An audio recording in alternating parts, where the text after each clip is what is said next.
आज हम स्टार्ट करने वाले हैं जावास्क्रिप्ट को। ठीक है।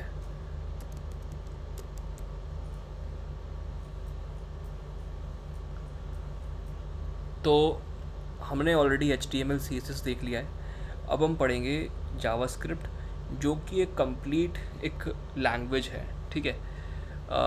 ये आप अपने वेब में भी यूज़ कर सकते हो, वेब डेवलपमेंट के केस में एज किसी भी आपको फंक्शनैलिटी प्रोवाइड करनी है ना, कि बटन्स क्लिक पे कोई फंक्शन चलाना है आपको, तो उस केस में भी यूज़ हो सकती है हमारे पास ये जावास्क्रिप्ट। और इसके अलावा आप इसको एज अ इंडिविजुअल लैंग्वेज भी यूज़ कर सकते हो। इसमें आपको सभी चीज़ें मिलेंगी, आप इसमें डेटा स्ट्रक्चर्स आपको मिल जाएंगे। कैसे इम्प्लीमेंट करना है, it's little different from conventional जो हमारी लैंग्वेजेस होती हैं, जैसे कि जावा हो गई, C++ हो गई, उनसे थोड़ा डिफरेंट होगा, बट इसमें भी आप वही सब चीज़ें कर सकते हो। ठीक है। मेजरली हम जो बैकएंड बनाते हैं, दैट इज़ नोड JS, जिसको हम कहते हैं कि नोड JS बेस्ड बैकएंड है ये, तो उसमें भी हम जावास्क्रिप्ट का ही यूज़ कर सकते हैं। ठीक है। नोड JS क्या है उसको हम समझेंगे। ठीक है। और वेब डेवलपमेंट में कैसे इसका यूज़ आएगा उसको हम समझेंगे। बट सबसे पहले जब हम स्टार्ट कर रहे हैं एज अ जावास्क्रिप्ट, तो हम इंडिविजुअली इसको एज अ लैंग्वेज समझते हैं कि इसमें क्या क्या वेरिएबल्स हैं, कैसे हम चीज़ों को यूज़ कर सकते हैं, कैसे हम फंक्शन क्रिएट कर सकते हैं। ठीक है। ऑब्जेक्ट ओरिएंटेड प्रोग्रामिंग किस तरीके से वर्क करती है जावास्क्रिप्ट के अंदर। ठीक है। फंक्शनल प्रोग्रामिंग क्या होती है जावास्क्रिप्ट के अंदर। तो उस सब कॉन्सेप्ट्स को समझेंगे और उसके बाद फिर हम दोबारा मूव करेंगे टू आर वेब डेवलपमेंट, जिसमें कि हमने इसको कैसे इम्प्लीमेंट करना है इनसाइड वेब प्रोजेक्ट, तो उसको हम समझेंगे। ठीक है। इसके अलावा हमारे पास जावास्क्रिप्ट से रिलेटेड एक चीज़ होती है, जैसे जे क्वेरी हम कहते हैं। ठीक है। जे क्वेरी भी एक चीज़ होती है, वो हम समझेंगे। उसके अलावा हमारे पास HTML के डॉम मैनिपुलेशन होता है, HTML डॉम। ठीक है। डॉक्यूमेंट ऑब्जेक्ट मॉडल जिसको हम कहते हैं, कि HTML जो भी हमने सपोज अपनी वेबसाइट में HTML लिखा हुआ है, उसको हम किस तरीके से जावास्क्रिप्ट की हेल्प से इसको हम मैनिपुलेट कर सकते हैं, मतलब चेंज कर सकते हैं, डायनेमिकली उसको हम चेंज कर सकते हैं, वो हम HTML डॉम के अंदर समझेंगे। ठीक है। फिर हमारे पास ये मैंने तुम्हें ऑलरेडी बता दिया कि जब हम बैकएंड बनाएंगे, that is node JS and express based backend जो होता है हमारे पास, नोड JS एक्सप्रेस, तो उसमें भी हम जावास्क्रिप्ट का यूज़ करेंगे। ठीक है। तो काफ़ी जगह इसकी काफ़ी एप्लीकेशंस हैं, तो जावास्क्रिप्ट हमें मतलब एक ढंग से आनी चाहिए। और इसको जब मैं पढ़ाऊँगा तो क्लियरली समझना, क्योंकि इसमें हमने काफ़ी सारे छोटे छोटे कॉन्सेप्ट भी कवर करेंगे। ठीक है। तो सबसे पहले हम समझते हैं कि जावास्क्रिप्ट है क्या। तो जावास्क्रिप्ट हमने अभी लैंग्वेजेस ऑलरेडी देखी हैं। हमने कौन कौन सी लैंग्वेजेस देखी हुई है, हमने C देखी हुई है, C++ देखी हुई है। ठीक है। तुमने ऑलरेडी कुछ काम किया होगा, जावा देखी हुई है। ठीक है। तो ये सब हम कहते हैं कि these are all compiled languages. क्या होती है हमारे पास, कंपाइल्ड लैंग्वेजेस। और लैंग्वेजेस लाइक जावास्क्रिप्ट हो गया हमारे पास, पाइथन हो गया, इसको हम कहते हैं स्क्रिप्टेड लैंग्वेजेस। तो काफ़ी एक इम्पॉर्टेंट क्वेश्चन आता है कि what is the difference between a compiled language and scripted language. ठीक है। तो इसको हम ढंग से समझते हैं पहले। तो जितनी भी सारी कंपाइल्ड लैंग्वेजेस होती हैं, वो हमारे पास कुछ इस तरीके प्रोसेस से फॉलो होके जाती हैं। हमारा जो भी हमने कोड लिखा, वो हमारे पास सोर्स कोड हो गया। ठीक है। उसको हमने पास किया कंपाइलर के अंदर, कंपाइलर ने उसको एक ऑब्जेक्ट कोड बनाया। फिर लिंक करने क्या किया, उसमें जो आपने लाइब्रेरीज़ वगैरह यूज़ करी थी, उसको तुमने लिंक कर दिया अपने ऑब्जेक्ट कोड के साथ। फिर फाइनली हमने उसको एक एक्सिक्यूटेबल बनाया। उसको जब हम एक्सिक्यूट करेंगे तो उसको हमें मेमोरी में लोड करना पड़ेगा, जिसके लिए हमने लोडर का यूज़ किया। और फाइनली हमने मेमोरी में उस प्रोजेक्ट को, उस फाइल को हमने भेज दिया, और उसके हमने जो रिज़ल्ट है वो अपने टर्मिनल पे या कंसोल पे हमने उसको गेट कर लिया। ठीक है। तो ओवरऑल अगर हम समझें तो हम कर क्या रहे हैं, हमारे पास बेसिकली दो तरह की लैंग्वेजेस होती हैं। एक तो लो लेवल लैंग्वेजेस होती हैं। ठीक है। Low level languages. ठीक है। एक हो गया हमारे पास हाई लेवल लैंग्वेजेस। ठीक है। तो low level languages is like the machine code, जो बाइनरी के फॉर्मेट में हो गया, बहुत लो लेवल लैंग्वेजेस होंगी, असेंबली लैंग्वेजेस होंगी, ठीक है। मतलब हमें बेसिकली मशीन कोड में लिखना होता है सभी को, ठीक है। मतलब वो लो लेवल लैंग्वेजेस हमें बेसिकली ज़्यादातर जो मशीन अंडरस्टैंडेबल लैंग्वेजेस होती हैं वो हम उनको हम लो लेवल लैंग्वेजेस कहते हैं। दूसरी होगी हमारे पास हाई लेवल लैंग्वेजेस, जो कि हमारे पास ये सारी हो जाती हैं, जिनको कि हम लिखते हैं और फाइनली उसको हम कन्वर्ट कर देते हैं टू दी मशीन कोड में, ठीक है। बाइनरी की फॉर्म में उसको कन्वर्ट करते हैं with the help of compilers, तो उनको हम कहते हैं हाई लेवल लैंग्वेजेस, ठीक है। तो अब हाई लेवल के अंदर हमारे पास दो चीज़ें आती हैं, एक तो कंपाइल्ड होगी, एक स्क्रिप्टेड होगी, ठीक है। मैं यहाँ पे लिख देता हूँ हाई लेवल लैंग्वेजेस में हम इसको फर्दर कैटेगराइज कर रहे हैं as a compiled language and secondly as a scripted language. तो कंपाइल्ड लैंग्वेज में अभी हमने ऑलरेडी देखा कि इसमें हमारे पास एक कंपाइलर की रिक्वायरमेंट होती है, जो कि क्या करता है, हमारे कंप्लीट कोड को, हमारा पूरा का पूरा जो सोर्स कोड है उसको एक्सिक्यूटेबल फॉर्मेट कह लो तुम, या फिर एज अ मशीन कोड में कन्वर्ट कर देता है, ठीक है। ये पूरे के पूरे सोर्स कोड को एक बार में कन्वर्ट करता है। Then comes the scripted language. इसमें क्या होता है हमारे पास, इसमें पास होता है इंटरप्रेटर,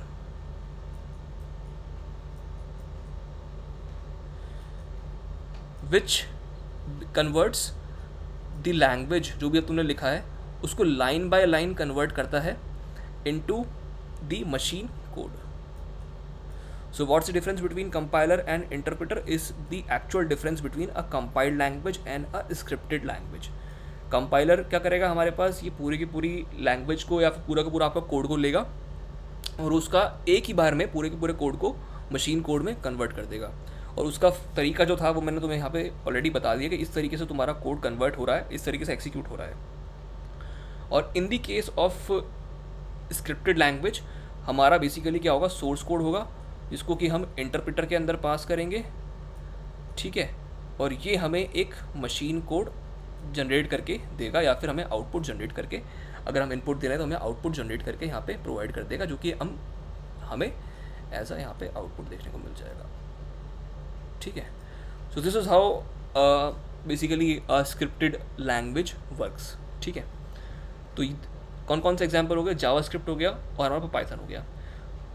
तो मेजर डिफरेंस जो रहता है स्क्रिप्टेड लैंग्वेज और कंपाइल्ड लैंग्वेज के अंदर, कि जो कंपाइल्ड लैंग्वेजेस होती हैं उनकी जो स्पीड ऑफ एग्जीक्यूशन होता है वो थोड़ा फास्ट होता है।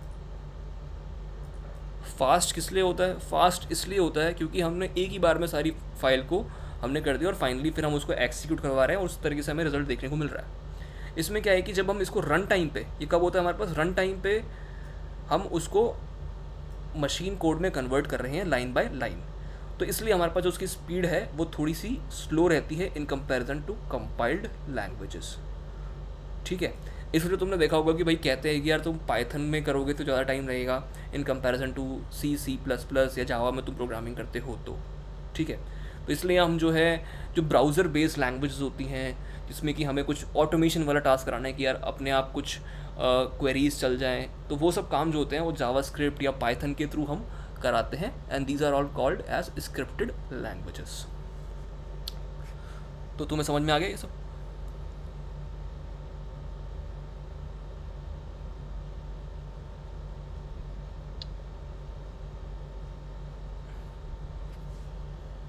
Hello hello hello. हाँ, समझ में आ गया ना? हाँ ठीक है। ठीक है, ओके। तो हम आगे बढ़ते हैं और अब हम समझते हैं कि किस तरीके से हम जावास्क्रिप्ट को मतलब कहाँ यूज़ कर सकते हैं, कैसे हम इसको सेटअप कर सकते हैं, ठीक है। तो जावास्क्रिप्ट का बेसिकली सेटअप करने का तरीका ये रहता है कि या तो हम ब्राउज़र में यूज़ कर लें, ब्राउज़र जो होता है हमारे पास, या फिर हम इसको अपने लोकल पे सेटअप कर लें, ठीक है। तो ब्राउज़र में सबसे पहले समझते हैं कि ब्राउज़र पे कैसे हम यूज़ कर सकते हैं। जो हमारा ब्राउज़र है, जैसे कि हमारे पास क्रोम हो गया या मोज़िला हो गया, ये सब कुछ भी हो गया, तो इनके पास क्या होता है, इंजन्स होते हैं। क्या होता है हमारे पास, इंजन्स कहते हैं हम इसको, जो कि जावास्क्रिप्ट लैंग्वेज को इंटरप्रेट करने में काम में आता है, ठीक है। क्रोम जो ब्राउज़र है उसके पास खुद का एक इंजन है जिसका नाम है हमारे पास V8 इंजन कहते हैं, ठीक है। और मोज़िला जो है, या फायरफॉक्स कह लो तुम, ठीक है, इसके पास खुद का एक इंजन रहता है जिसको कहते हैं हम स्पाइडर मंकी।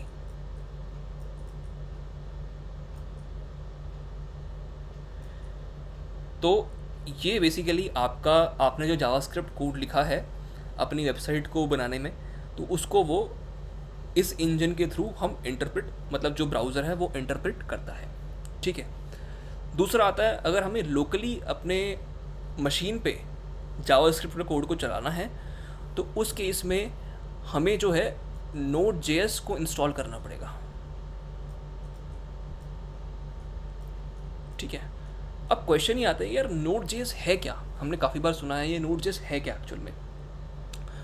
तो बेसिकली Node.js क्या है हमारे पास, Node.js is the Chrome V8 engine plus C++ का कुछ हमने कोड, या फिर आप कह लो C++ एनकोडिंग।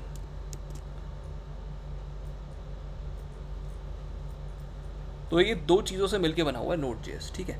तो हमने किया क्या, जो क्रोम का जो V8 इंजन था उसके ऊपर हमने C++ की कुछ एनकोडिंग कर दी, कुछ हमने कोड लिख दिया जिसकी हेल्प से वो हमारे लोकली चलने लग गया, हमारे ऑपरेटिंग सिस्टम के साथ सिंक्रोनाइज होकर चलने लग गया। तो उसको हम क्या कहते हैं, Node.js कहते हैं, ठीक है। जैसे कि जावा का हमारे पास JDK होता है, जावा डेवलपमेंट किट, तो सिमिलर वे में हमारे पास यहाँ पे जावास्क्रिप्ट के लिए लोकली चलाने के लिए Node.js होता है, ठीक है। अब मैं तुम्हें दिखाता हूँ कि तुम्हें Node.js अगर तुम लोकली सेटअप करते हो तो कैसे तुम्हें इंस्टॉल करना है। तुम डालोगे Node.js, उसके बाद तुम यहाँ पे जाओगे इस वेबसाइट पे, तुम्हें यहाँ पे दिख रहा होगा डाउनलोड Node.js फॉर macOS, क्योंकि वो अपने आप डिटेक्ट कर लेते हैं कि कौन से ऑपरेटिंग सिस्टम पे आप करेंटली वर्क कर रहे हो। और तुमने ऐसे यहाँ पे देखा है, यहाँ पे लिखा हुआ है Node.js is a JavaScript run time build on Chrome V8 JavaScript engine, ठीक है। तो आई थिंक तुम्हें ये कॉन्सेप्ट समझ में आ गया होगा। अब तुम यहाँ पे जाओगे, इट्स रिकमेंडेड, इट्स दी, ये वाला तुम वर्जन यूज़ कर सकते हो, और करेंटली इनका जो है वो ये वाला चल रहा है, ठीक है। जो स्टेबल वर्जन जो होता है ना, स्टेबल जो काफ़ी लोग यूज़ करते हैं, इसमें लोगों को कम एरर्स आते हैं, जिसको हम कहते हैं लॉन्ग टर्म सपोर्ट शेड्यूल कह सकते हो तुम, ठीक है। तो ये वाला आप जो है उसको आप डाउनलोड करोगे और उसको आप डायरेक्टली कुछ नहीं करना, क्लिक क्लिक क्लिक करके इंस्टॉल कर लेना है, दैट्स ऑल। वो अपने आप इंस्टॉल हो जाएगा ऑटोमेटिकली, जिस भी लोकेशन पे वो डिफ़ॉल्ट आ रहा है उसी लोकेशन पे आप उसको वहाँ पे रहने दो, ठीक है। तो इस तरीके से हम अपने लोकल पे Node.js को सेटअप कर सकते हैं, ठीक है। तो मेरे लोकल पे ऑलरेडी सेटअप है, तो मैं तुम्हें जब कोई छोटे प्रोजेक्ट्स बनाएंगे तो उस समय दिखाऊंगा कि किस तरीके से चलाना है। For the meantime what we can do is we can use an online compiler, ठीक है। कंपाइलर कैसे, तुम यहाँ पे डालोगे जावास्क्रिप्ट कंपाइलर, और कोई सा भी तुम ऑनलाइन कंपाइलर यूज़ कर सकते हो फॉर टेस्टिंग पर्पस, कि तुम थोड़ा बहुत कोड लिख के चेकआउट करना चाहते हो, ठीक है। इसमें हमारे पास यहाँ पे आप जावास्क्रिप्ट का कोड यहाँ पे लिखोगे और यहाँ से तुम उसको रन कर सकते हो, ठीक है। तो मैंने तुम्हें दो तरीके तुम्हें बता दिए। तो ब्राउज़र के अंदर तुम अगर टेस्टिंग करना चाहते हो, मैंने तुम्हें थोड़ा सा ये बताया कि यार ब्राउज़र के अंदर तुम कोड Node.js लिख सकते हो, ठीक है। अब वो कैसे लिख सकते हो उसका भी एक एग्जांपल देख लो। सपोज़ ये मैंने खोल दिया, ठीक है। मैं यहाँ पे गया और इसमें मैंने यहाँ पे, तुम यहाँ पे अपना मोबाइल जो माउस का है उसका राइट क्लिक कर सकते हो, ठीक है। तो यहाँ पे तुम जाओगे, राइट क्लिक करने के बाद तुम यहाँ पे दिख रहा होगा इंस्पेक्ट, ठीक है। इंस्पेक्ट को तुम यहाँ पे खोलोगे और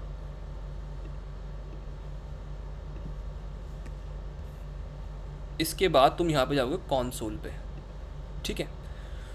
तो ये जो मैंने खोला ना, इसको हम कहते हैं क्रोम की डेवलपर्स विंडो, ठीक है। डेवलपर्स विंडो कहते हैं। इसमें आपको डेवलपर्स रिलेटेड, जैसे तुम डेवलपर हो तो तुम्हें उसका वेबसाइट का कोड रिलेटेड काफ़ी सारी चीज़ें देखने को मिल जाएंगी, ठीक है।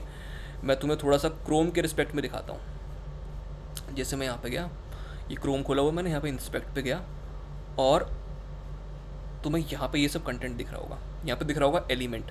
तो एलिमेंट टैब में हमारे पास जो भी इस पर्टिकुलर वेबसाइट को बनाने के लिए HTML यूज़ करी गई है वो हमें यहाँ पे दिखती है, ठीक है।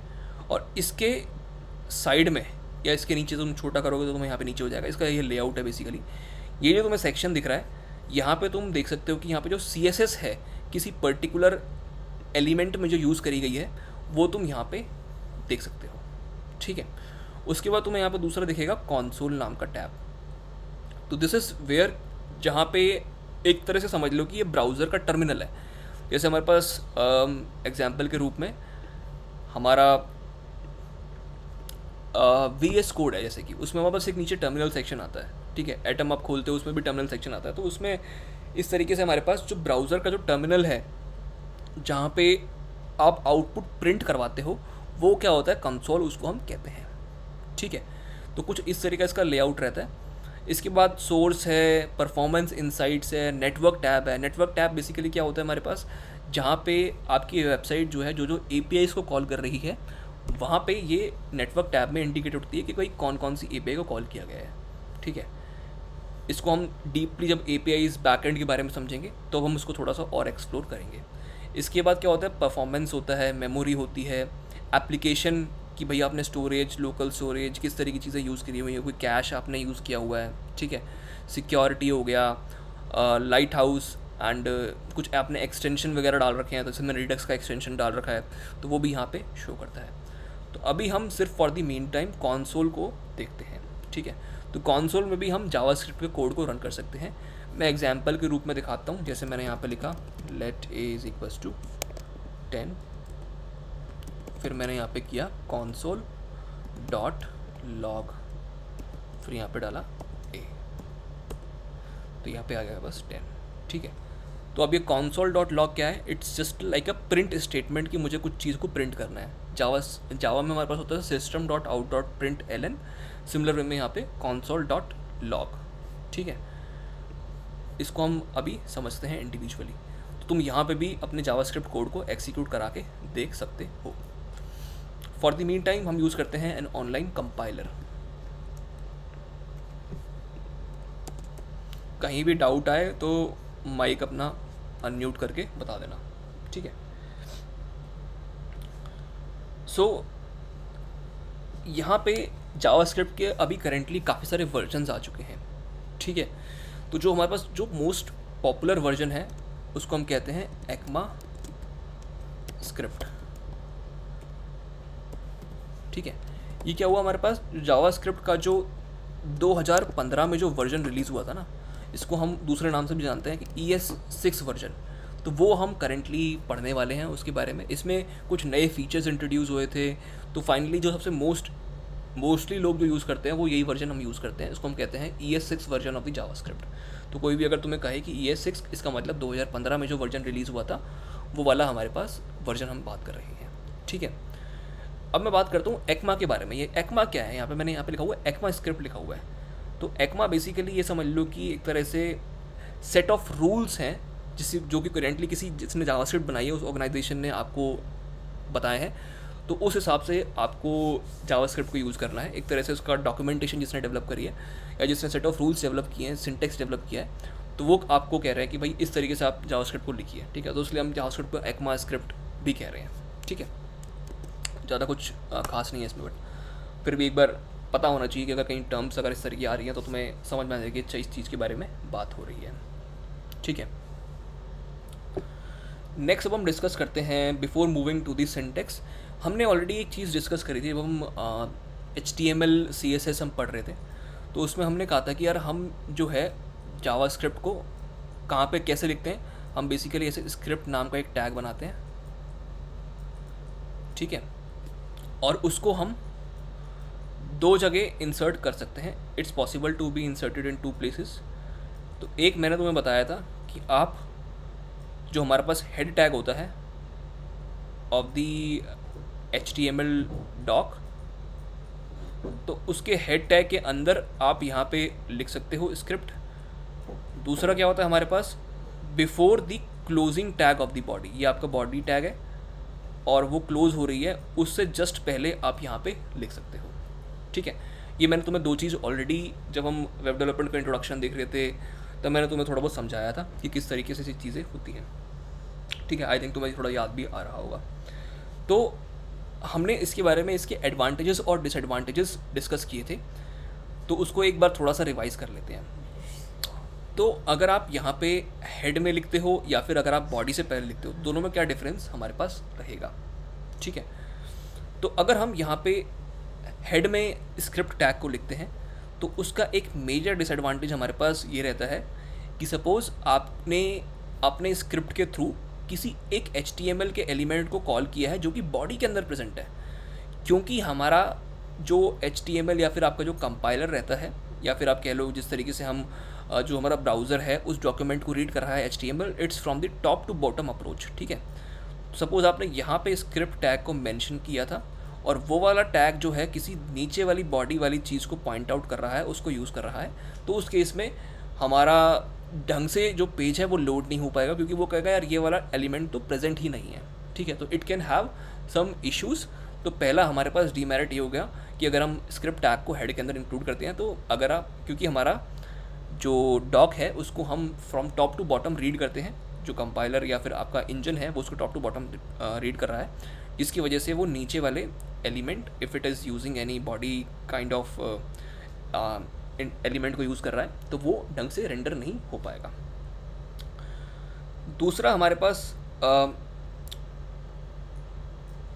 डिसएडवांटेज जो हमारे पास रहता है वो ये रहता है कि सपोज़ आपने इनिशियली ही जावास्क्रिप्ट को हेड में लिख दिया, ठीक है, तो जब हम इसको टॉप टू बॉटम रीड कर रहे हैं तो हो सकता है ये काफ़ी ज़्यादा टाइम ले जाए, reading the JavaScript may take some time, ठीक है, जिसकी वजह से क्या होगा, हमारा पेज जो है नीचे वाला वो लोड नहीं हो पाएगा, एक तरह से कुछ दिखेगा नहीं बना हुआ, खाली सा वाइट सा स्पेस आ जाएगा कि यार अभी ये लोड हो रहा है, तो it may take some time, जिसकी वजह से हमारा जो एक यूज़र एक्सपीरियंस है वो ख़राब होता है। तो इसलिए इट्स बेनिफिशियल कि आप यहाँ पे जब बॉडी ख़त्म हो जाए, जब हम पूरी बॉडी को यहाँ पे रीड कर लें तो हमारा कंटेंट थोड़ा कुछ जनरेट हो जाए, उसके बाद हम जावास्क्रिप्ट को रेंडर करवाएं ताकि जो एलिमेंट्स हैं, चाहे वो थोड़ा टाइम भी ले ले, तो उस केस में हमारा कुछ ना कुछ तो हमें ब्राउज़र पे दिखे, तो उससे यूज़र एक्सपीरियंस थोड़ा बेटर बनता है। So these are two major disadvantages of using the script tag in the head of the document, ठीक है। तो यहाँ पे 3 लिख लो। एक तो हमारे पास यहाँ पे ब्राउज़र में हमारे पास इंजन्स के थ्रू हो रहा था, ठीक है, या लोकली हम कर रहे थे, तो ब्राउज़र में तुम यहाँ पे लिख दो कोई HTML डॉक्यूमेंट है तो उसके हम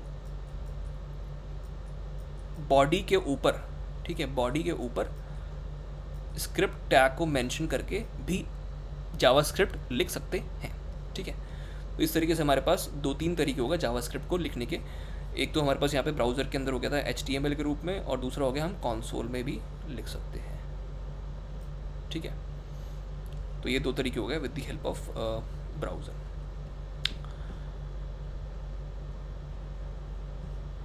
तो अब हम चालू करते हैं अपनी जावास्क्रिप्ट को, जिसमें कि हम समझते हैं कि क्या क्या वेरिएबल्स हैं, कैसे हम वेरिएबल को डिफाइन करेंगे और कैसे क्या चीज़ करेंगे, ठीक है। ठीक है, तो वेरिएबल डिक्लेरेशन हमारे पास और लैंग्वेजेस में कैसा होता है, जैसे कि मुझे इंट डिक्लेयर करना है, लॉन्ग डिक्लेयर करना है, स्ट्रिंग डिक्लेयर करना है, तो इस तरीके से पहले हम मेंशन करते हैं कि what is the type of the variable. पर जावास्क्रिप्ट में आपको टाइप मेंशन करने की ज़रूरत नहीं है, आप यहाँ पे कीवर्ड यूज़ कर सकते हो जिसको हम कहते हैं लेट, ठीक है। लेट हमारे पास नाम का कीवर्ड होता है, उसके बाद आप डालोगे वेरिएबल का नेम जो भी आपने रखना है, सपोज ABCD, इसके बाद यहाँ पे इज इक्वल्स टू करके इसकी वैल्यू दे सकते हो, ठीक है। लेट जो है वो एक तरह से तुम कह लो कि अपने आप आइडेंटिफाई कर लेगा कि भाई जो आपने नंबर जो आपने असाइन की है वैल्यू इस पर्टिकुलर वेरिएबल को, या वो एक नंबर है या फिर वो एक स्ट्रिंग है या कोई ऑब्जेक्ट है या कुछ और चीज़ है, तो ये अपने आप आइडेंटिफाई कर लेगा। It's like a generic keyword for all, ठीक है। जैसे कि एग्जांपल के तौर पर देख लो, let b is equals to string में लिख रहा हूँ कुछ, जैसे कि हे देयर, इस तरीके से, ठीक है। उसके बाद क्या करते हैं हम यहाँ पे सेमी कोलन डालते हैं कि भाई आइडेंटिफाई करने के लिए यार ये स्टेटमेंट जो है ख़त्म हो चुका है। Semi colon in JavaScript is optional, तुम डालो या मत डालो, ज़्यादा कुछ फ़र्क नहीं पड़ेगा, but for the purpose of clarity कि यार हमने जो कोड लिखा है वो यहाँ पे, मतलब ये लाइन जो है वो यहाँ पे ख़त्म हो चुकी है, तो इसलिए ज़्यादातर लोग जो हैं, डेवलपर्स जो हैं, वो प्रेफर करते हैं putting the semicolon at the end of every statement, ठीक है। Let c is equals to, Boolean value भी हम इसमें असाइन कर सकते हैं, जैसे मैं लिख दिया यहाँ पे ट्रू, ठीक है, इस तरीके से हम यहाँ पे वैल्यूज़ को असाइन कर सकते हैं। अब मुझे सपोज़ इन सब वैल्यूज़ को प्रिंट करना है, तो मैं कैसे कर सकता हूँ? मैं यहाँ पे लिखूँ console डॉट लॉग, ठीक है। तो यहाँ पर प्रिंट स्टेटमेंट है और यहाँ पे मैं मेंशन कर दूँगा कोई सा भी वेरिएबल नहीं, जैसे मैंने यहाँ पे लिख दिया a, और यहाँ पे सेमी कॉलन डाल के यहाँ पे मैं रन कर रहा हूँ, तो a की वैल्यू हमारे पास यहाँ पे प्रिंट हो चुकी है, ठीक है। इस तरीके से हम लिख सकते हैं। सपोज में we want to print the value of b, ठीक है। सिमिलरली हम c की वैल्यू को यहाँ पे प्रिंट कर सकते हैं, ठीक है। तो अब बात करते हैं कितने तरह के हमारे पास टाइप्स होते हैं। जैसे कि यहाँ पास हो गया एक तरह से नंबर हो गया, इसमें हम यहाँ पे स्पेसिफिकली मेंशन नहीं करते कि यार ये इंट है या लॉन्ग है, हम एज उसको नंबर ट्रीट करते हैं, ठीक है। उसको हम कहते हैं कि नंबर टर्म ले लिया हमने नंबर, इसको हम कहते हैं स्ट्रिंग, इसको हम कहते हैं बूलियन, ठीक है। तो ऐसे कितने तरह के टाइप्स हो सकते हैं उसको हम समझते हैं। तो पहला हो सकता है हमारे पास नंबर, ठीक है। दूसरा हो सकता है स्ट्रिंग, तीसरा बूलियन, चौथा हो सकता है हमारे पास अनडिफाइंड,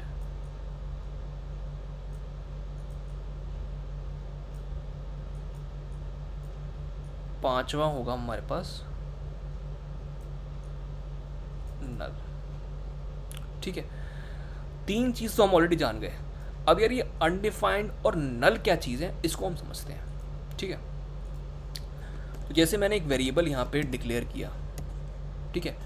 इसको सिर्फ मैंने डिक्लेयर किया। दो चीज़ होती है वहाँ पे, एक होता है डिक्लेयर, एक होता है डिफाइन, ठीक है। एक होता है डिक्लेयर, दूसरा होता है हमारे पास यहाँ पे डिफाइन,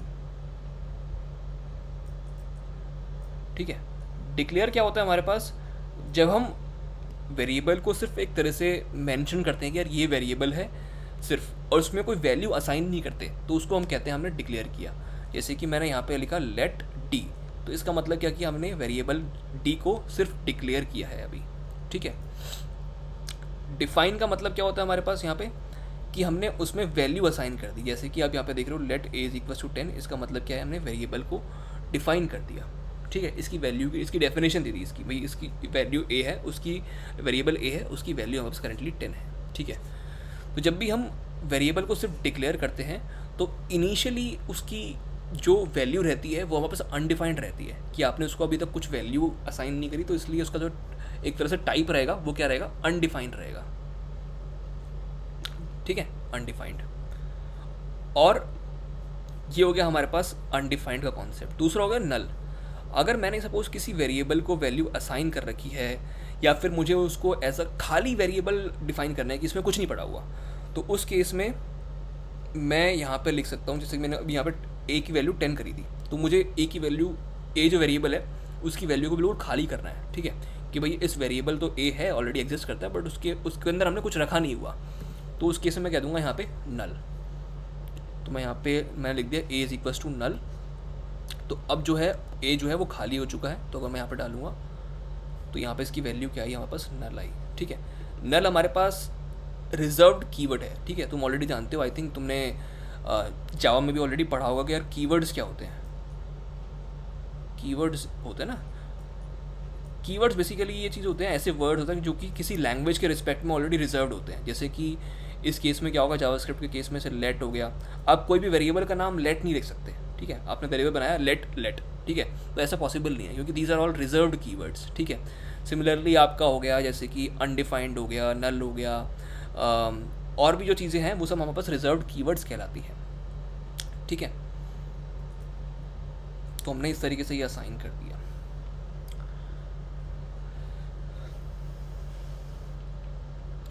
नेक्स्ट अपन बात करते हैं, there are two types of basically variables, ठीक है। पहला होता है हमारे पास स्टैटिक, दूसरा होता है हमारे पास डायनामिक। तो स्टैटिक और डायनामिक में क्या डिफरेंस है? जैसे कि तुमने ऑलरेडी देखा है लैंग्वेजेस लाइक जावा, जैसे तुमने यहाँ पे डिफाइन किया int a is equals to suppose 5। अब तुम इंट जो ए वेरिएबल है इसकी वैल्यू तुम चेंज कर रहे हो, तुम यहाँ पे 10 कर सकते हो, ठीक है। अब क्या हो जाएगा, मैं प्रिंट करूँगा तो यहाँ पे 10 असाइन हो जाएगी इसकी वैल्यू को, मुझे यहाँ पे 10 प्रिंट करता हुआ दिख जाएगा। बट अगर मैं कह दूँ a is equals to let say Rohan, ठीक है, तो क्या ये पॉसिबल है? तो ये पॉसिबल नहीं है, क्योंकि हमने ऑलरेडी डिफाइन कर रखा है कि जो ए वेरिएबल है वो किस टाइप का है, वो इन टाइप का है। But in case of JavaScript it is a dynamic typed language कह सकती हो तुम, जिसमें कि हमारे पास सपोज तुमने यहाँ पे लिखा let a is equals to 5, ठीक है, पर तुमने इसके बाद यहाँ पे कर दिया a is equals to suppose यहाँ पे तुमने रोहन लिख दिया सपोज, तो अब यहाँ पे तुम प्रिंट करोगे तो यहाँ पे रोहन प्रिंट हो जाएगा, ठीक है। So this is the meaning of static versus dynamically typed languages तुम कह सकते हो, ठीक है।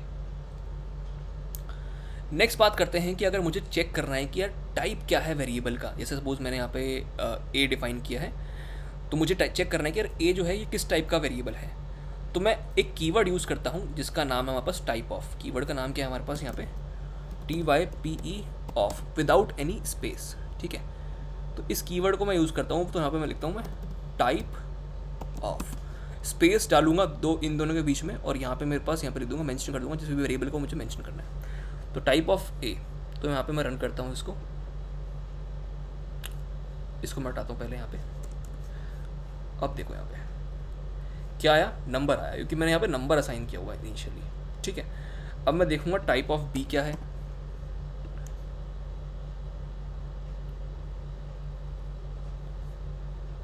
This is the type of string. अब मैं चेक करता हूँ टाइप ऑफ सी क्या है, बोलियन, ठीक है। टाइप ऑफ डी क्या है, ठीक है, इट्स अनडिफाइंड। अब मैंने सपोज तुम्हें दिखाया था इनिशियली कि मैंने ए की वैल्यू को खाली कर दिया, नल कर दिया। सो टाइप ऑफ, अगर मैं यहाँ पे अब पूछूँ what is the type of A, so it will be the type of an object, ठीक है। ये ऑब्जेक्ट क्यों है, कैसे है, इसको जब हम डीपली समझेंगे तब समझेंगे। अभी आप फॉर द मीन टाइम तुम याद रख लो ये कि जब भी हम किसी वेरिएबल को नल डिफाइन करते हैं तो it is a type of object, ठीक है। नेक्स्ट पढ़ते हैं कि और कौन कौन से हमारे पास चीज़ें पॉसिबल हैं इन जावास्क्रिप्ट। तो अब पढ़ते हैं हम कॉन्सेप्ट ऑफ ऑब्जेक्ट, ठीक है। ऑब्जेक्ट क्या होता है? तो ऑब्जेक्ट बेसिकली ये समझ लो इट्स लाइक अ की वैल्यू थिंग, ठीक है। जैसे तुमने ऑलरेडी हैश मैप्स पढ़े होंगे, तो what is the hash map? It's just a storage of की वैल्यू टाइप, की और इसके हमने कुछ वैल्यू असाइन करी होती है। तो हम किसी पर्टिकुलर की को कॉल करते हैं तो उसकी हम वैल्यू को गेट कर सकते हैं फ्रॉम दी हैश मैप। तो सेम कॉन्सेप्ट हमारे पास जावास्क्रिप्ट में रहता है, जिसको कि हम कहते हैं ऑब्जेक्ट्स, ठीक है। तो ऑब्जेक्ट्स हमारे पास होते हैं, तो इसको हम पढ़ते हैं। तो ऑब्जेक्ट बनाते कैसे हैं? तो आप यहाँ पे कीवर्ड लिखोगे let a is equals to, curly brackets को ओपन एंड क्लोज करोगे, दैट्स ऑल। तो ये आपने क्या बना दिया, ऑब्जेक्ट बना दिया। अब मैं इसका यहाँ पे सपोज डालता हूँ, इसको मैं अभी कमेंट आउट कर देता हूँ और यहाँ पे लिखता हूँ console डॉट लॉग ए, ठीक है। Currently it's an empty object, खाली आ रहा है हमारे पास। अब मैं यहाँ पे चेक करता हूँ टाइप ऑफ, किस टाइप का हमारे पास ये वेरिएबल है, तो it's a type of object, ठीक है। अब बात करते हैं कि हम ऑब्जेक्ट के अंदर की और वैल्यू असाइन कैसे करें, ठीक है। तो उसके दो तरीके हैं करने के। तो पहला तरीका तो ये है कि आप यहीं पे इसी के अंदर यहाँ पे लिख दो, जैसे कि आपने इसकी एक की बना दी, इसको आपने खोला और यहाँ पे आपने डाल दिया सपोज नेम, ठीक है, फिर कॉलन इज इक्वल्स टू यहाँ पे डाल दिया रोहन। उसके बाद मैंने दूसरी चीज़ डाल दी, सपोज एज मैंने डाल दी सपोज 23, ठीक है। तो इस तरीके से यहाँ पे दो कीज़ बन गई। पहली की क्या है, हमारे पास नेम है, दूसरी की क्या है, हमारे पास एज है, और ये हमारे पास इसकी क्या है, वैल्यूज़ हैं, ठीक है। फिर मैं यहाँ पे अगर एक और प्रिंट करवाता हूँ तो अब यहाँ पे देखो, तो इस तरीके से मेरे पास ये एक ऑब्जेक्ट प्रिंट हो चुका है, ठीक है। एक तरीका तो ये हो गया हमारे पास वैल्यूज असाइन करने का। दूसरा तरीका क्या है, let a is equals to, initially मैंने क्या कर दिया, एम्प्टी ऑब्जेक्ट बना दिया। उसके बाद मैं यहाँ पे दे रहा हूँ a dot NAME, name is equals to Rohan. A dot age is equals to, यहाँ पे डाल दिया मैंने 23। अब मैं प्रिंट करवाता हूँ, ठीक है। अब इस तरीके से ये असाइन हो चुका है। ये दूसरा तरीका हो गया। अब इसी को लिखने का मतलब क्या, ये मैंने किया क्या है, यहाँ पे मैंने लिया सबसे पहले खाली ऑब्जेक्ट था, उसके अंदर मैंने एक प्रॉपर्टी डाल दी नेम, ठीक है, की डाल दी एक तरह से नेम, और उसकी वैल्यू क्या डाल दी, यहाँ पे रोहन डाल दिया। सिमिलरली ये खाली ऑब्जेक्ट था, दूसरी वैल्यू ली यहाँ पे एज, और यहाँ पे मैंने डाल दिया 23। सिमिलरली तीसरा तरीका क्या है हमारे पास इसी चीज़ को लिखने का, यहाँ पे मैंने खाली ऑब्जेक्ट असाइन किया, यहाँ पे मैंने लिखा ए, फिर यहाँ पे स्क्वायर ब्रैकेट्स ओपन किए, और यहाँ पे मैंने मेंशन कर दिया यहाँ पे नेम, ठीक है, इज इक्वल्स टू रोहन, और एज इज इक्वल्स टू 23, ठीक है। तो अब देखो यहाँ पे, ठीक है, तो इस तरीके से नेम और एज भी डिफाइन, मतलब यहाँ पे हमारे पास प्रिंट हो चुके हैं।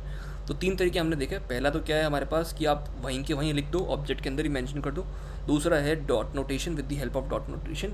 तीसरा है हमारे पास with the help of square bracket notation, ठीक है। एक चीज़ यहाँ पे ध्यान तुमने दी होगी, जब हम डॉट नेम नोटेशन, मतलब जब हम डॉट नोटेशन यूज़ कर रहे हैं तो उसमें हम डायरेक्टली यहाँ पे की का नाम लिख रहे हैं without the use of inverted commas, ठीक है। ये जो कॉमास हमने यूज़ किए हैं, इसको यूज़ किए बगैर हम लिख रहे हैं। और जब हम स्क्वायर ब्रैकेट्स का यूज़ करते हैं तो उस केस में हम यहाँ पे इन्वर्टेड ये जो कॉमास हैं इनका यूज़ करते हैं, ठीक है। ये हो गया हमारे पास तीन चीज़ें लिखने के। This are all. मैं यहाँ पे लिख देता हूँ कि किस तरीके से हम यहाँ पे क्रिएटिंग एन ऑब्जेक्ट, तो तीन तरीके हमारे पास यहाँ पे हो गए। कौन कौन से वेज पॉसिबल हो गए यहाँ पे, 3 वेज। अब बात करते हैं हमारे पास getting the value of object. अब मुझे वैल्यूज गेट करनी है, ठीक है। Getting value from key of an object, ठीक है। तो अब कैसे गेट करेंगे उसको देखते हैं। तो मैंने यहाँ पे लिख दिया let value is equals to, मेरा ऑब्जेक्ट क्या था यहाँ पे, मेरा ऑब्जेक्ट था ए, ठीक है। उसकी मुझे वैल्यू कौन सी चाहिए, सपोज मुझे चाहिए यहाँ पे नेम, तो मैंने यहाँ पे नेम लिख दिया, दैट्स ऑल। तो इस तरीके से मैंने जो उसकी वैल्यू है वो यहाँ पे वैल नाम के वेरिएबल में मुझे मिल जाएगी, और मैं यहाँ पे इसको प्रिंट करवा सकता हूँ, ये देखो यहाँ पे, ठीक है। सिमिलरली फॉर एज के लिए भी मैं प्रिंट करवा सकता हूँ, let AGE age val is equals to a, और यहाँ पे मैं कर सकता हूँ एज, ठीक है, और यहाँ पे मैं लिख दूंगा एज वेल, ठीक है।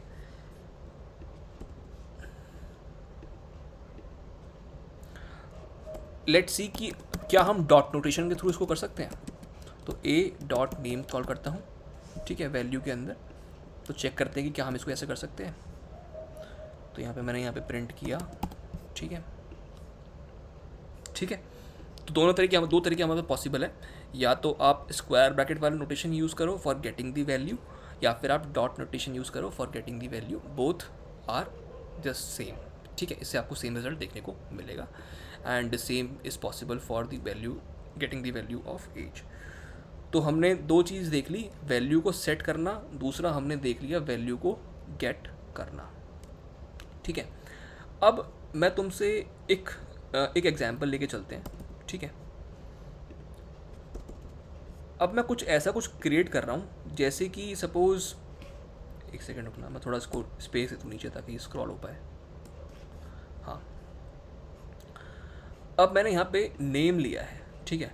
अब मैं क्या चाह रहा हूँ कि यार मैं एक वेरिएबल बनाऊँ जहाँ पे मैं उसको असाइन करूँ कि मेरे को कौन सी प्रॉपर्टी चाहिए एक तरह से, ठीक है। उस वेरिएबल को मैंने लिख दिया सपोज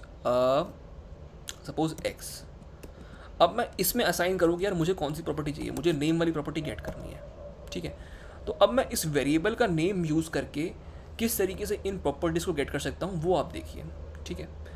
तो इसके लिए सिर्फ मैं यहाँ पे मेंशन कर देता हूँ गेटिंग और setting value with the help of variable name, ठीक है। वेरिएबल मतलब वेरिएबल नेम मतलब यहाँ पे नेम, मैं नेम वेरिएबल के रिस्पेक्ट में बात नहीं कर रहा, it's like a common variable के रिस्पेक्ट में बात कर रहा हूँ कि वेरिएबल का यूज़ करके हम किस तरीके से प्रॉपर्टीज़ को गेट कर सकते हैं। तो पहली चीज़ होगी हमारे पास यहाँ पे, जैसे मैंने यहाँ पे नेम लिया, ठीक है, एक्स मैंने इसका वेरिएबल का नाम रखा। अब मैं इसको गेट कर रहा हूँ, तो कैसे गेट करूँगा, यहाँ पे डायरेक्टली मैं यहाँ पे कंसोल में प्रिंट करवा रहा हूँ ए, फिर मैं यहाँ पे लगाऊंगा स्क्वायर ब्रैकेट और उसमें यहाँ पे विदाउट कोट्स मेंशन करूँगा, विदाउट जो हमारे पास ये वाला है कॉमाज है, इनको यूज़ ना करके मेंशन करूँगा डायरेक्टली। तो अब देखो यहाँ पे मुझे क्या रिजल्ट देखने को मिलता है, ठीक है। तो अगर मैं यहाँ पे कोट्स लगाता, यहाँ पे मैं यहाँ पे कॉमास लगा देता, ठीक है, तो उस केस में क्या होता है, ये जो ए है, ये जो हमारे पास ए है, ये ऐसे ट्रीट करता कि मुझे एक ऑब्जेक्ट के अंदर की जो प्रॉपर्टी है जिसका नाम एक्स है, जिसकी की एक्स है, वो आप मुझे गेट करके दो। बट क्योंकि इसमें कोई की तो है ही नहीं एक्स नाम से, तो ये हमारे पास गलत रिजल्ट हो जाता है एक तरह से, ठीक है। इट्स गिविंग मी अनडिफाइंड कि भाई कुछ ऐसा कुछ एग्जिस्ट ही नहीं करता। तो इसलिए मैंने यहाँ पे मुझे वेरिएबल का नाम यूज़ करना है, तो मैं हमेशा इन्वर्टेड कॉमास के बिना, जो ये कोड्स हैं इसके बिना ही यूज़ करूँगा अगर मेरे को वेरिएबल यूज़ करना है with the help of square brackets. तो क्वेश्चन ये आता है कि क्या मुझे डॉट नोटेशन की हेल्प से इसको कर सकता हूँ। तो डॉट नोटेशन की हेल्प से आप इसको नहीं कर सकते, क्योंकि वो इसे एज अ प्रॉपर्टी उसको मानेगा कि, या फिर एज अ की उसको ट्रीट करेगा कि ऑब्जेक्ट के अंदर जो एक्स वाली की है उसकी वैल्यू आप गेट करके दो। तो क्योंकि एक्स वाली कोई की ही नहीं है, तो इस केस में मुझे अनडिफाइंड देखने को मिलेगा, ठीक है। तो अगर आप वेरिएबल यूज़ करते हो तो आप सिर्फ और सिर्फ क्या बोलते हैं, with the help of square brackets ही आप उसको, उसकी वैल्यू को गेट कर सकते हो, ठीक है। तो ये हो गया बस गेट करने का तरीका, इट्स दी गेटिंग। अब बात करता हूँ मैं यहाँ पे सेट करने का तरीका, कि मुझे अब कोई वेरिएबल मैंने यहाँ पे लिखा है, ठीक है, मैं इसको यहाँ से हटा रहा हूँ, ठीक है। सेटिंग करने का तरीका क्या है मेरे पास यहाँ पे, तो मैंने यहाँ पे लिख दिया let x is equals to, अब मैं एक नई प्रॉपर्टी बना रहा हूँ जिसकी कुछ वैल्यू असाइन कर रहा हूँ। जैसे कि मैंने लिख दिया जेंडर,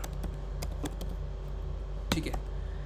तो अब इसके लिए मैं क्या यूज़ करूँगा, सेम केस इसके लिए भी मैं यहाँ पे स्क्वायर ब्रैकेट वाली नोटेशन को यूज़ करूँगा, और इस केस में मैं जेंडर को सपोज मैं डाल देता हूँ यहाँ पे मेल। अब मैं यहाँ पे प्रिंट करा के देखता हूँ, और यहाँ पे मैं रन करवा रहा हूँ इसको। तो इस तरीके से मैंने यहाँ पे इस प्रॉपर्टी को ऐड कर दिया। सपोज लेट्स ट्राई कि अगर हम इसको डॉट नोटेशन के थ्रू कर सकते हैं या नहीं कर सकते। A dot x is equals to,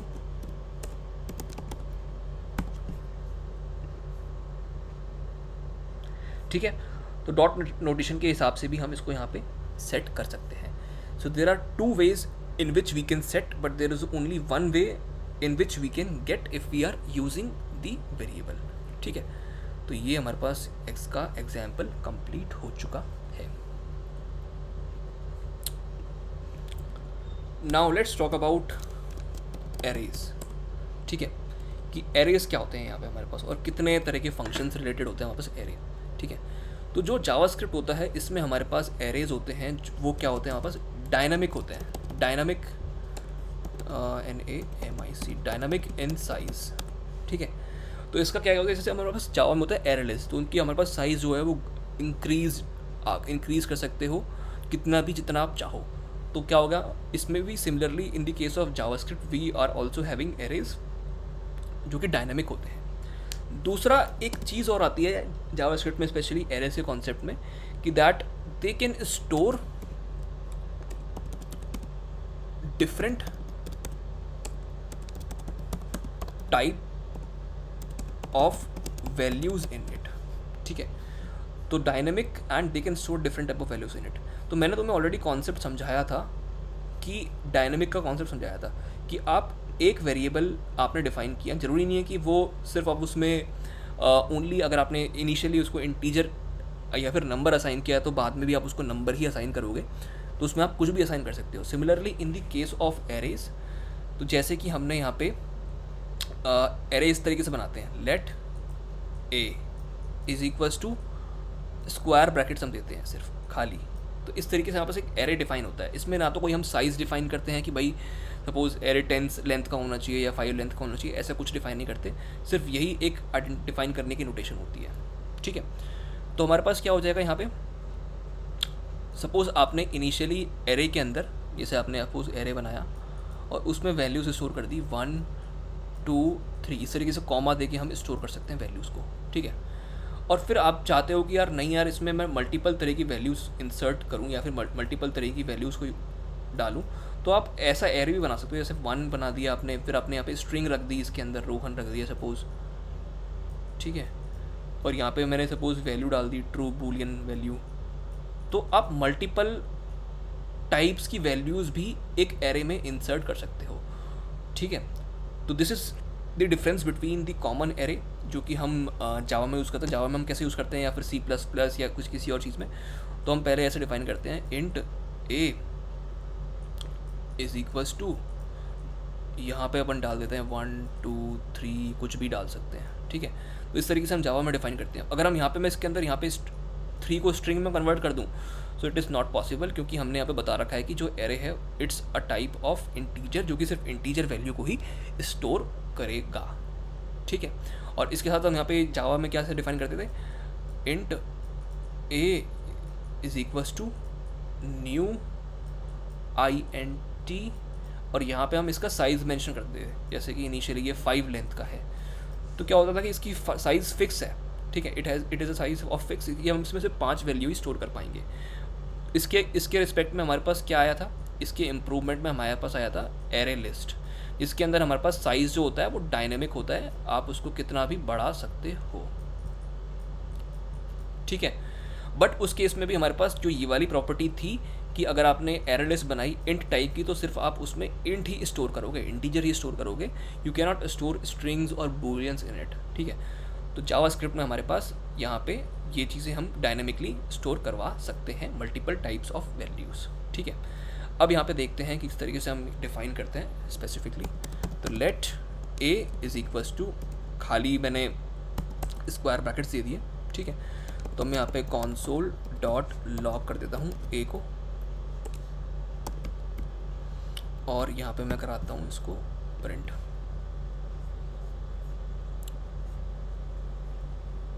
okay, it's already declared, तो इसको मैं कमेंट आउट कर देता हूँ यहाँ पे, ठीक है। अब मैं इसमें कुछ वैल्यू असाइन कर देता हूँ, जैसे कि कॉपी करके,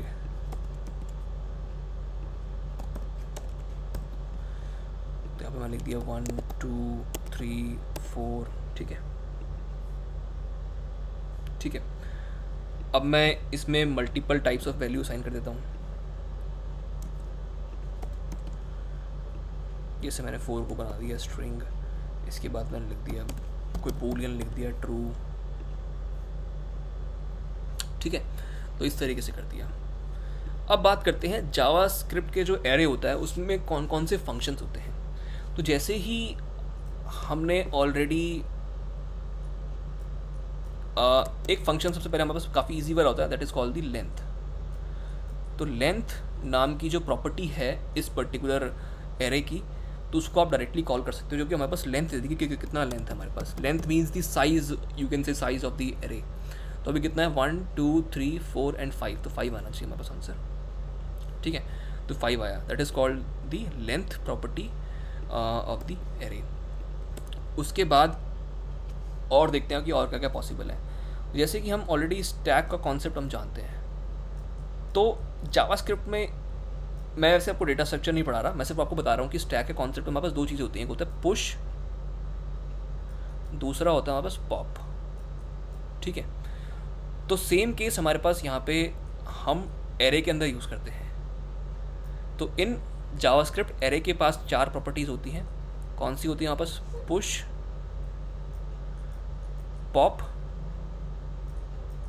शिफ्ट और अनशिफ्ट।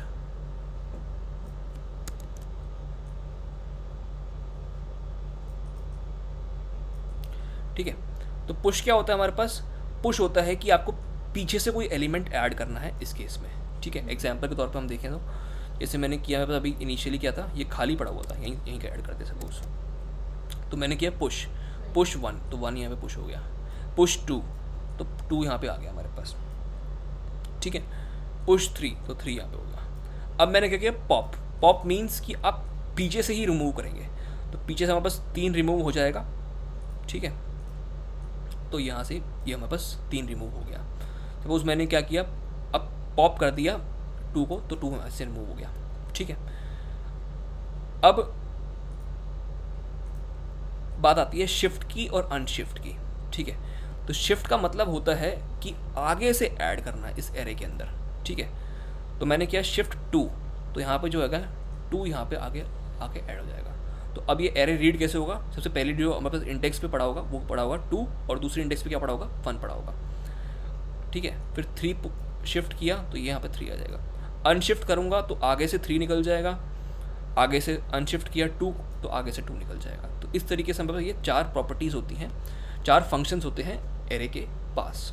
ठीक है, और इंडेक्सिंग जो होती है वो सभी जगह कॉमन होती है, ऑलरेडी हम जानते हैं इंडेक्स के बारे में। तो जैसे आपने सपोज 1 2 3 4 आपने दिया, तो आप यहाँ पे 0 इंडेक्स हो जाएगा एलिमेंट, जैसे थी 1 इंडेक्स, ये 2 इंडेक्स, ये 3 इंडेक्स। ठीक है, और अगर हमें कॉल करना है, इसका सपोज एरे का नाम ए है, तो मुझे इंडेक्स 2 की वैल्यू चाहिए, तो मैं कुछ नहीं करूँगा, सिर्फ ऐसे करूँगा इंडेक्स और स्क्वायर ब्रैकेट लगाऊंगा 2, दैट्स ऑल। की इसको हम कहीं भी किसी भी वेरिएबल में सेव करवा सकते हैं, जैसे कि मैंने लिख दिया let value is equals to a of 2, या फिर मैं डायरेक्टली console डॉट लॉक कर सकता हूँ ए ऑफ 2 को इस तरीके से।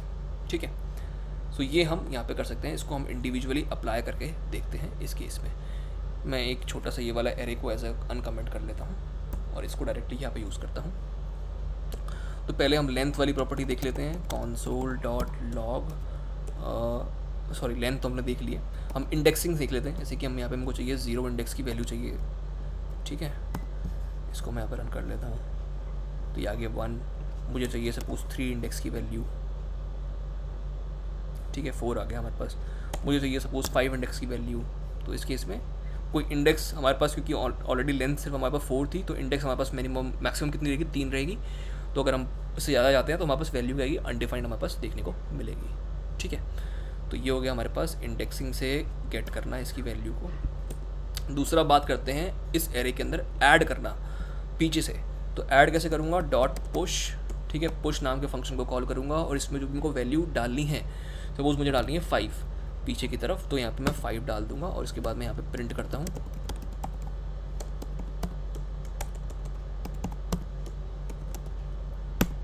तो इस तरीके से ये वैल्यू मेरे पास पीछे की तरफ आ गई। सपोज मैं डालता हूँ अब 5 पुश करने के बाद एक और पुश कर देता हूँ वैल्यू 6। ठीक है, 5 के बाद यहाँ पे 6 आ गया। अब मुझे निकालना है 6 को, तो मैं क्या करता हूँ यहाँ पे ए डॉट पॉप करवा देता हूँ। तो पॉप करवाने से जो 6 जो लास्ट वाली वैल्यू होगी वो यहाँ से निकल जाएगी। ठीक है, तो अब सपोज कि मेरे पास एक तरह से खाली एक एरे है और उसमें से मैं पॉप करवा रहा हूँ, तो क्या मेरे पास यहाँ पे अंडरफ्लो का मैसेज आता है? देखें एक बार। ठीक है, यहाँ पे हमारे पास कोई मैसेज नहीं आया, क्योंकि हमारे पास क्या हमने यहाँ पे सॉरी इसको यहाँ पे मैं इसको कॉपी करता हूँ एक बार, इसको अब यहाँ पे करवाता हूँ लेट से। ठीक है, तो अनडिफाइंड आ रहा है। ठीक है, क्योंकि हमारे पास ऑलरेडी जो हमारे पास स्टैक था, या फिर तुम कह लो एरे जो है वो ऑलरेडी खाली है, तो हमने यहाँ पे पॉप करवाया, तो कुछ हमारे पास कुछ भी नहीं आया, तो हम इसको यहाँ पे अनडिफाइंड हम यहाँ पे शो कर रहे हैं। ठीक है, कोई अंडरफ्लो का कोई स्पेसिफिकली कोई मैसेज नहीं हम दे रहे कि भैया स्टैक जो है वो आपका अंडरफ्लो है। ठीक है, तो इस तरीके से हम यहाँ पे इसको एक्सिक्यूट करवाएंगे 1 2 3 4। ओके, अब बात करते हैं यहाँ पे शिफ्ट के बारे में। ए डॉट शिफ्ट, अब मैंने यहाँ पे डाल दिया सपोज 7, तो उस केस में देखिए कहाँ लगता है ये,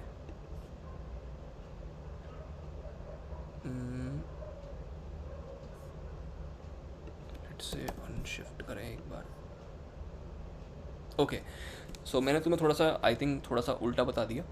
तो शिफ्ट जो होता है वो बेसिकली क्या करता है, आगे से निकालने के काम में आता है, और जो अनशिफ्ट जो है वो डालने के काम में आता है।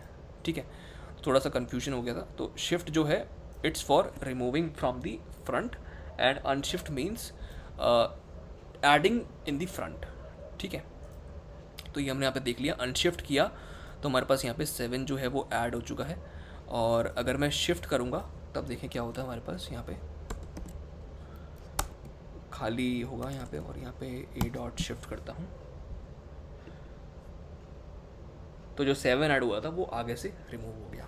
This is the difference between the shift and the unshift. तो ये 4 हमने प्रॉपर्टीज़ के बारे में डिस्कस कर लिया। ठीक है, तो अब थोड़ा सा छोटी छोटी चीज़ों के बारे में बात कर लेते हैं। कौन कौन सी चीज़ों के बारे में बात करते हैं, एरिथमेटिक ऑपरेशंस हो गए। ऑपरेटर्स कौन कौन से होते हैं हमारे पास। ठीक है, तो जैसे कि जो भी हम अदर लैंग्वेजेस में यूज़ करते हैं, आई थिंक ये थोड़ा क्रैश कोर्स टाइप है जावास्क्रिप्ट का, तो मैं तुम्हें ऐसा डीपली नहीं बताऊंगा कि तुम ऑलरेडी इन कॉन्सेप्ट्स को जानते हो। तो अरिथमेटिक ऑपरेशंस हो गए हमारे पास। ठीक है, इस तरीके से कौन सा प्लस माइनस डिवाइड मल्टीप्लाई। ठीक है, तो ये हमारे सारे के सारे अरिथमेटिक ऑपरेशंस हो गए।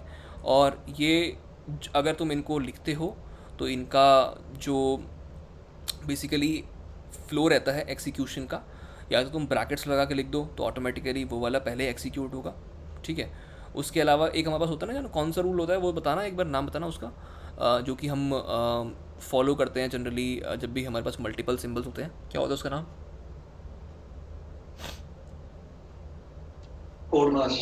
बोर्ड मास रूल। ठीक है, तो उसके अकॉर्डिंग एग्जीक्यूट हो जाएगा। It's like similar to the execution जो भी आप अदर लैंग्वेजेस में आप करते हो, सिमिलरली वैसा ही हमारे पास अरिथमेटिक ऑपरेशन सारे के सारे हमारे पास रहते हैं। ठीक है, उसके अलावा यहाँ पे देखो, अगर मैं ऐसे लिखता हूँ x स्टार स्टार 2, इसका मतलब क्या होता है, एक्सपोनेंशिएशन, मतलब कि x की पावर 2। ठीक है, डबल आप स्टार लगाओगे तो हमारे पास इस तरीके से एक्सपोनेंशिएशन हो जाता है हमारे पास। ठीक है, अगर मैं लिखता हूँ x प्लस प्लस, तो उसका मतलब क्या होता है, बाद में इंक्रीमेंट।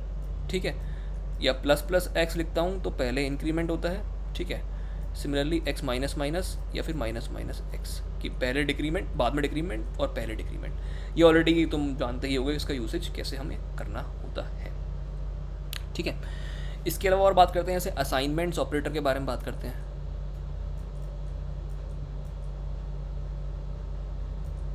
असाइनमेंट्स ऑपरेटर के बारे में बात कर लेते हैं। कैसा हो गया, तुमने यहाँ पे लिख दिया जैसे कि let x is equals to 10 लिख दिया, तो हमने मतलब क्या किया, x की वैल्यू को हमने x की जो वैल्यू उसको 10 असाइन कर दिया हमने एक तरह से ना। और या फिर हमारे पास ये हो जाएगा कि x is equals to x plus 1, ये भी हमारे पास असाइनमेंट ऑपरेटर हो गया। तो हम इसको कैसे लिख सकते हैं, x plus is equals to 1। ठीक है, तो इस तरीके से हम मेंशन कर सकते हैं ना। तुमने ऑलरेडी देखा होगा यहाँ पे प्लस का सिंबल लगा दिया, इसका मतलब क्या होता है, यही मतलब होता है हमारे पास। ठीक है, सिमिलर केस में हम यहाँ पे तुम कुछ भी अप्लाई कर सकते हो, मल्टीप्लाई कर सकते हो। ठीक है, या डिवाइड कर सकते हो, x divide is equals to 3। ठीक है, या माइनस कर सकते हो, x minus is equals to 3।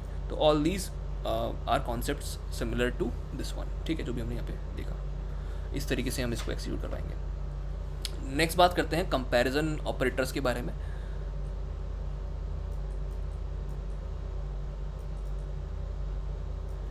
Comparison मतलब हम कंपेयर कर रहे होंगे दो चीज़ों को। क्या कंपेयर किया हमने, x इज ग्रेटर देन 0, तो मैंने यहाँ पे लिखा लेट सपोज वैल्यू। ठीक है, x सपोज मैंने यहाँ पे लिख दिया, x के लिख दिया कोई नंबर डाल दिया, सपोज 7 इज ग्रेटर देन 0, तो क्या मुझे रिटर्न करेगा, ये ट्रू या फॉल्स रिटर्न करेगा कि भैया है या नहीं है, ट्रू या फॉल्स। तो हमने यहाँ पे कंपैरिजन ऑपरेटर यहाँ पे यूज़ किया है कि 7 इज ग्रेटर देन 0।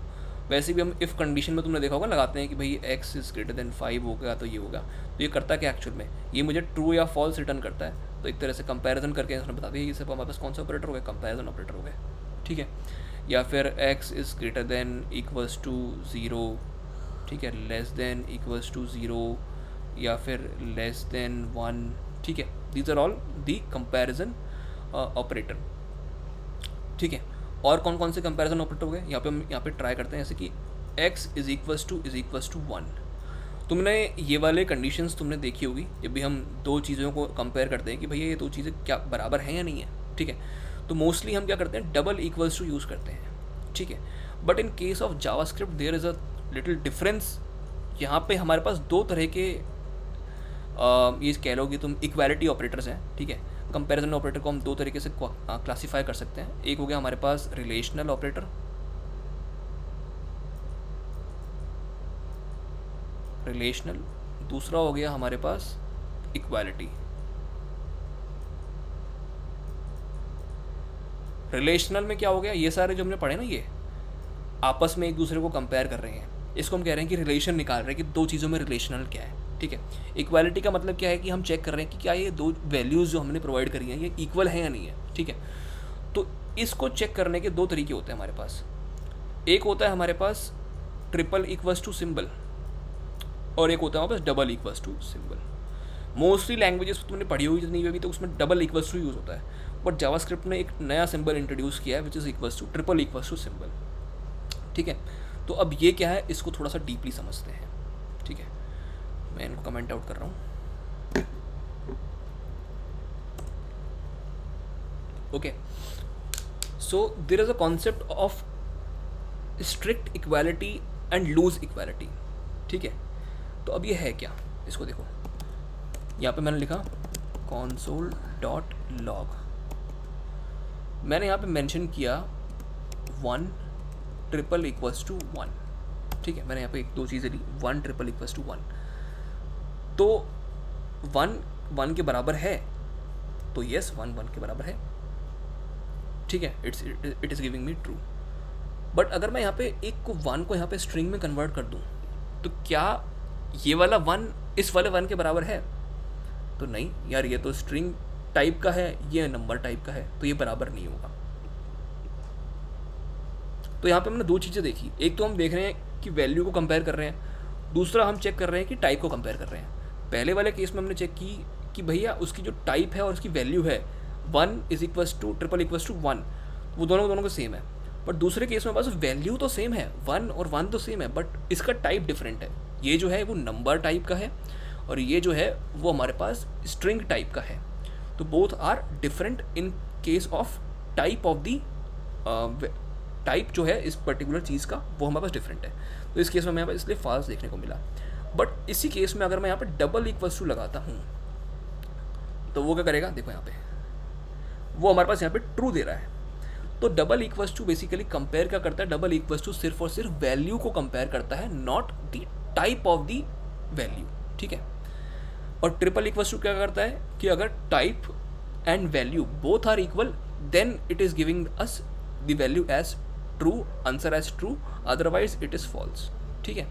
तो इस केस में डबल इक्वल्स टू के केस में अगर मैं यहाँ पे सिर्फ 1 is equals to double equals to 1 करता, तो क्योंकि यहाँ पे हमारे पास वैल्यू सेम है ऑलरेडी, तो it is giving me the value, it also gives the value of true, ठीक है, समझ गए। तो इस तरीके से हो जाएगा। तो एक चीज़ और यहाँ पे ध्यान देखो, अब मैं तुम्हें ये कल थोड़ा सा और कॉन्सेप्ट एक्सप्लेन करूँगा जब मैं तुम्हें ट्रूथी वैल्यूज़ वो सब चीज़ें बताऊँगा। यहाँ पे एक मैं तुम्हें देता हूँ, क्वेश्चन देता हूँ कि true triple double equals to 1, इसको चेक करना कि यहाँ पे ये ट्रू क्यों आया, ठीक है।